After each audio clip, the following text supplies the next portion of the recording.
Hello guys, welcome to the channel. तो इस video में हम जानेंगे कि मायोकार्डियल सेल में रेस्टिंग मेम्ब्रेन पोटेंशियल कैसे जनरेट होता है। The genesis of action resting membrane potential. तो ठीक है, resting potential in myocardial cell. ठीक है, मायोकार्डियल सेल। तो एक सेल को ड्रॉ कर लेते हैं। तो मान लो ये एक वेंट्रिकुलर सेल है, वेंट्रिकुलर सेल। तो यहाँ पे एक सेल का ऑब्वियसली एक न्यूक्लियस रहेगा सेल के अंदर। तो ये न्यूक्लियस जो है, तो इसका एक डीएनए में मान लेते कुछ एक पोर्शन का डीएनए का एक पोर्शन जो ट्रांसक्रिप्शन के थ्रू एमआरएनए प्रोड्यूस कर रहा है। ये कहाँ कैसे? ट्रांसक्रिप्शन के थ्रू, ट्रांसक्रिप्शन। और यही एमआरएनए उसके बाद जाकर के कुछ प्रोटीन ट्रांसलेट करेगा और वो मान लेते हैं कि ये एक सेल मेम्ब्रेन पे अटैच होता है वो प्रोटीन। ये कौन सा प्रोटीन है? ये एक ऐसा प्रोटीन है। ये कैसे आता है? ट्रांसलेशन के थ्रू। ट्रांसलेशन। ये प्रोटीन क्या करता है? ये 3 सोडियम को बाहर निकालता है, 3 सोडियम को बाहर निकालता है और 2 पोटाशियम को अंदर ले आता है। तो समझ ही गए होंगे कौन सा प्रोटीन है ये एक ट्रांस मेम्ब्रेन प्रोटीन है, ट्रांस मेम्ब्रेन प्रोटीन। और क्या है ये होता है सोडियम पोटाशियम एटीपीएस। ये एक सोडियम पोटाशियम एटीपीएस जो एक ट्रांस मेम्ब्रेन प्रोटीन है, सेल मेम्ब्रेन के ऊपर रहता है और जिसका काम है 3 सोडियम को बाहर निकालना और 2 पोटाशियम को अंदर ले जाना। तो देखो, सेल के अंदर पोटाशियम ऐसे ग्रेजुअली इंक्रीज हो जाएगा और सेल के बाहर सोडियम इंक्रीज है। ठीक है, ये एक एक्स्ट्रा सेलुलर साइड है, ये इंट्रा सेलुलर साइड है। तो हम ये कह सकते हैं कि each cell is a bag of potassium. क्योंकि सेल के अंदर पोटाशियम कंसंट्रेशन ज़्यादा रहता है। और सेल के जो रेस्टिंग मेम्ब्रेन पोटेंशियल में ये जो एक बहुत ही इम्पॉर्टेंट कंट्रीब्यूशन रहता है ये सोडियम पोटाशियम एटीपीएस का। अभी देखो ये जैसे काम करता है। देखो, 3 पॉजिटिव चार्ज को बाहर निकाल रहा है और 2 पॉजिटिव चार्ज को अंदर ले रहा है। तो एक्चुअली अगर इलेक्ट्रिकल एक्टिविटी के तौर से हम देखें, उस एंगल से अगर देखें, तो सेल के अंदर से एक एक्स्ट्रा कैटायन बाहर जा रहा है ज़्यादा, क्योंकि 2 कैटायन अंदर आ रहे हैं और 3 कैटायन बाहर जा रहे हैं। तो एक्चुअली में सेल के अंदर इलेक्ट्रोनेगेटिविटी डेवलप हो रहा है। तो कितना वैल्यू है? ये -5 मिलीवोल्ट रेस्टिंग मेम्ब्रेन पोटेंशियल के लिए कंट्रीब्यूट करता है ये सोडियम पोटाशियम एटीपीएस। और हमारा रेस्टिंग मेम्ब्रेन पोटेंशियल क्या होता है वेंट्रिकुलर मायोकार्डियल सेल का? -90 मिलीवोल्ट। ओके, -90 मिलीवोल्ट में से -5 मिलीवोल्ट ये सोडियम पोटाशियम एटीपीएस कंट्रीब्यूट करता है। अभी ये हमारा जो रेस्टिंग मेम्ब्रेन पोटेंशियल है, इसमें 2 इम्पॉर्टेंट आयंस का मूवमेंट बहुत ही इम्पॉर्टेंट है, जिसको जानना बहुत ज़रूरी है। एक होता है सोडियम, दूसरा होता है पोटाशियम। ठीक है, तो वही जानेंगे। अभी देखो, बाहर सोडियम ज़्यादा है। अभी इसका 2 प्रॉपर्टी हैं, जो इलेक्ट्रिकल ग्रेडियंट है और मतलब ये एट रेस्टिंग स्टेट इसका मूवमेंट किस तरफ हो सकता है वही हम देखेंगे। एट रेस्टिंग स्टेट बाहर सोडियम ज़्यादा है, तो इसका जो कॉन्सेंट्रेशन देखो, बाहर भी कॉन्सेंट्रेशन बाहर ज़्यादा है सोडियम का। क्यों? सोडियम हम जैसे कि हम इंफॉर्मेशन के हिसाब से हम जानते हैं कि एक्स्ट्रा सेलुलर साइड में सोडियम मतलब नमक ज़्यादा रहता है, सोडियम और क्लोराइड ज़्यादा रहता है एक्स्ट्रा सेलुलर साइड में। और इंट्रा सेलुलर साइड में जो पोटाशियम सबसे ज़्यादा रहता है, कैटायंस में पोटाशियम ज़्यादा रहता है। ओके, तो इसलिए बोलते हैं cells are bags of potassium. तो ठीक है, तो सोडियम का कॉन्सेंट्रेशन किधर करेगा?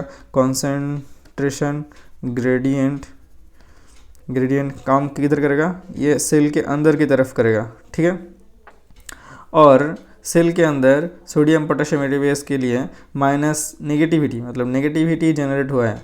तो ये एक पॉजिटिव आयन है, सेल के अंदर नेगेटिव चार्ज है, तो इसका इलेक्ट्रिकल ग्रेडियंट ये भी सेल के अंदर की तरफ काम करेगा।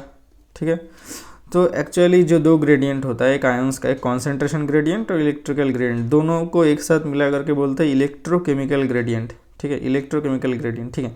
तो से एक आयन का दोनों के दोनों ग्रेडियंट सेल के अंदर की तरफ काम कर रहे हैं, तो मतलब लेकिन बात ऐसा है कि रेस्टिंग स्टेट में ये सोडियम, ये जो सोडियम के लिए जो ट्रांसपोर्टेशन है ये बंद रहता है। ये बेचारा सोडियम सेल के अंदर जा नहीं पाता है क्योंकि इसका चैनल बंद रहता है रेस्टिंग स्टेट में, ठीक है।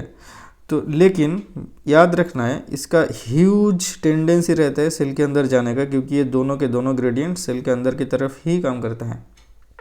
अभी आते पोटाशियम की तरफ। पोटाशियम, देखो पोटाशियम तो सेल के अंदर ज़्यादा रहता है, सेल के अंदर ज़्यादा, सेल के बाहर कम। तो इसका कॉन्सेंट्रेशन ग्रेडियंट वो कहाँ काम करेगा, ग्रेडियंट वो बाहर की तरफ काम करेगा, ठीक है ना। पोटाशियम का कॉन्सेंट्रेशन ग्रेडियंट बाहर की तरफ काम करता है, लेकिन सेल के अंदर नेगेटिव चार्ज जनरेट हुआ है तो बाहर के पोटाशियम को अट्रैक्ट करेगा, तो सेल के अंदर की तरफ काम करेगा इसका इलेक्ट्रिकल ग्रेडियंट। इलेक्ट्रिकल ग्रेडियंट अंदर की तरफ काम करेगा, ठीक है, क्योंकि सेल के अंदर नेगेटिव चार्ज डेवलप हुआ है और पोटाशियम का चार्ज पॉजिटिव है। अभी देखो ये दोनों ग्रेडियंट ऑपोजिट है, एक बाहर की तरफ काम करता है, एक अंदर की तरफ काम कर रहा है। तो लेकिन इनमें से एक ज़्यादा शक्तिशाली होगा, ये स्ट्रांग है, ये वीक है। इलेक्ट्रिकल ग्रेडियंट वीक रहता है एट स्टार्टिंग में इलेक्ट्रिकल ग्रेडियंट बहुत वीक रहता है, कॉन्सेंट्रेशन ग्रेडियंट ज़्यादा रहता है। अभी देखो सोडियम का चैनल बंद रहता है रेस्टिंग स्टेट, लेकिन पोटाशियम के लिए ये चैनल्स ओपन रहता है, जिसे बोलते हैं हम लीकी, जो कि क्या करेगा वही देखेंगे, लीकी पोटाशियम चैनल जो कि एट रेस्टिंग स्टेट ओपन रहते हैं। और ये क्या करेगा, जो स्ट्रॉन्ग है स्ट्रॉन्ग फोर्स की तरफ ही काम करेगा। तो स्ट्रॉन्ग कौन सा है, कॉन्सेंट्रेशन ग्रेडियंट बाहर की तरफ काम करता है, तो इसीलिए कॉन्सेंट्रेशन ग्रेडियंट के लिए बाहर की तरफ पोटाशियम सेल से बाहर जाएगा। तो स्टार्टिंग में तो ये बाहर जा रहा है, अभी देखो जितना ज़्यादा बाहर जा रहा है अंदर की तरफ इलेक्ट्रोनेगेटिविटी और भी ज़्यादा बढ़ रहा है। क्यों, पोटाशियम पॉजिटिव चार्ज है, सेल के अंदर से पॉजिटिव चार्ज बाहर जा रहा है, तो सेल के अंदर नेगेटिविटी तो डेवलप होगा ही ना। तो अभी ये तो पहले वीक था इलेक्ट्रिकल ग्रेडियंट, ये ग्रेजुअली इंक्रीज करेगा, ये वीक नहीं रहेगा, धीरे धीरे स्ट्रांग होता रहेगा। तो एक टाइम पे आकर के ये कॉन्सेंट्रेशन ग्रेडियंट जो बाहर की तरफ काम कर रहा है और इलेक्ट्रिकल ग्रेडियंट जो अंदर की तरफ काम कर रहा है, जो कि स्ट्रांग हो रहा है, ये सेम हो जाएगा। तो जब सेम हो जाएगा तो क्या होगा, electrical gradient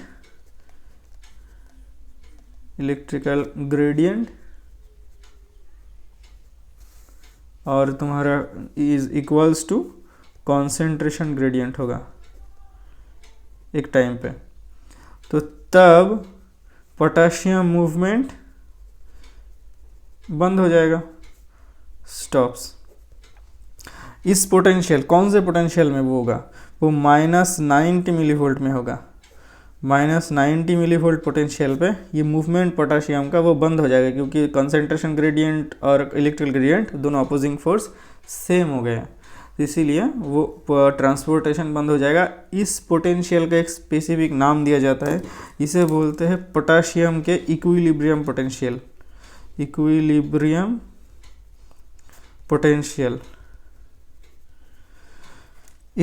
potential of potassium के लिए -90 मिलीवोल्ट एक ऐसा पोटेंशियल है जहाँ पे एक फ्रीली परमिएबल मेम्ब्रेन के अक्रॉस पोटाशियम मूव नहीं कर पाता है। क्यों, उसका इलेक्ट्रिकल ग्रेडियंट और कॉन्सेंट्रेशन ग्रेडियंट सेम हो जाता है, ठीक है। तो अभी देखो, अभी तो ये जो पोटेंशियल रहेगा, इस पोटेंशियल को हम रेस्टिंग मेम्ब्रेन पोटेंशियल, क्योंकि इस पोटेंशियल पे हमारा सोडियम भी अंदर नहीं आ रहा है, सोडियम का भी मूवमेंट स्टॉप है और पोटाशियम के मूवमेंट भी स्टॉप है, इसीलिए सेल एक रेस्टिंग स्टेट में है। तो इस स्टेट में हमारा मेम्ब्रेन का पोटेंशियल कितना हुआ, -90 मिलीवोल्ट पे फिक्स हो गया। तो यही है हमारा रेस्टिंग मेम्ब्रेन पोटेंशियल। लेकिन अभी देखो रेस्टिंग मेम्ब्रेन पोटेंशियल है सिर्फ -5 मिलीवोल्ट कंट्रीब्यूट कर रहा है हमारा ये कौन सा सोडियम पोटाशियम ATPase। और जो ये potassium channel, leaky potassium channel है, ये देखो लीकी पोटाशियम चैनल जो ये ऑलमोस्ट बाकी जो जितने -85 मिलीवोल्ट कंट्रीब्यूट करता है। तो रेस्टिंग मेम्ब्रेन पोटेंशियल में सबसे ज़्यादा कंट्रीब्यूशन किसका होता है, लीकी पोटाशियम चैनल का होता है। अभी ये सोडियम पोटाशियम ATPase का कितना रोल होता है, ये क्या करता है रेस्टिंग मेम्ब्रेन पोटेंशियल पे, ये एक स्टेज क्रिएट करता है, set the stage of genesis of resting membrane potential. वही देखे ना ये, क्योंकि ये एकदम स्टार्टिंग में माइनस वो नेगेटिव चार्ज क्रिएट किया है, इसीलिए हमारा कॉन्सेंट्रेशन ग्रेडियंट काम कर रहा है। तो इसकी वजह से ये मूवमेंट सब हो रहा है ना, तो ये ग्रेडियंट क्रिएट हो रहा है। तो ये सोडियम पोटाशियम ATPase जो genesis resting membrane potential generate करने का एकदम जो स्टेज, इनिशियल स्टेज जो होता है वही सेट करता है। तो यही था हमारा रेस्टिंग मेम्ब्रेन पोटेंशियल का कॉन्सेप्ट। तो ठीक है, तो नेक्स्ट वीडियो में मिलते हैं। तो टिल देन गुड बाय।